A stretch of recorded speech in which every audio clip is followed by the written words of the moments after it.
Zelensky ने Trump से हुई बातचीत की भी जानकारी दी और कहा कि उन्होंने उनसे आग्रह किया है कि वो कीव को शामिल किए बगैर यूक्रेन के बारे में कोई फैसला न लें।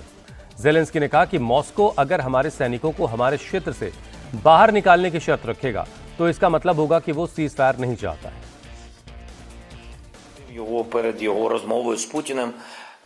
पुतिन से बातचीत से पहले मैंने उनसे कहा था कि वे यूक्रेन के बारे में हमारे बिना कोई फैसला न लें। हमारे लिए ये सैद्धांतिक मामले हैं और बहुत महत्वपूर्ण है। हम इस बात पर सहमत हुए कि पुतिन से बातचीत के बाद हम संपर्क करेंगे।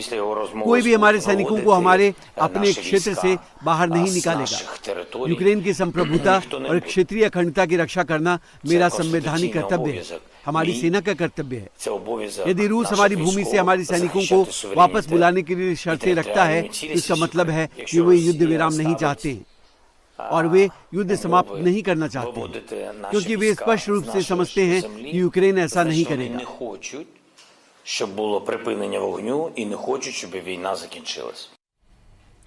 रूस और यूक्रेन के बीच फरवरी 2022 से ही संघर्ष चल रहा है। 24 फरवरी 2022 के पुतिन के ऑर्डर पर स्पेशल मिलिट्री ऑपरेशन की शुरुआत हुई।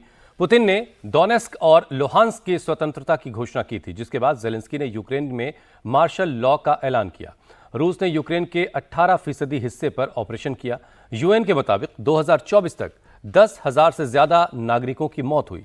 80 लाख से ज्यादा लोग यूक्रेन छोड़कर चले गए। रूस के सैनिकों की मौत का कोई ठोस डेटा नहीं मौजूद है। ट्रंप से बात के बाद पुतिन सीज़फायर के लिए बातचीत के लिए तैयार हो गए हैं। हालांकि यूक्रेन के राष्ट्रपति ज़ेलेंस्की को अभी पुतिन पर भरोसा नहीं है।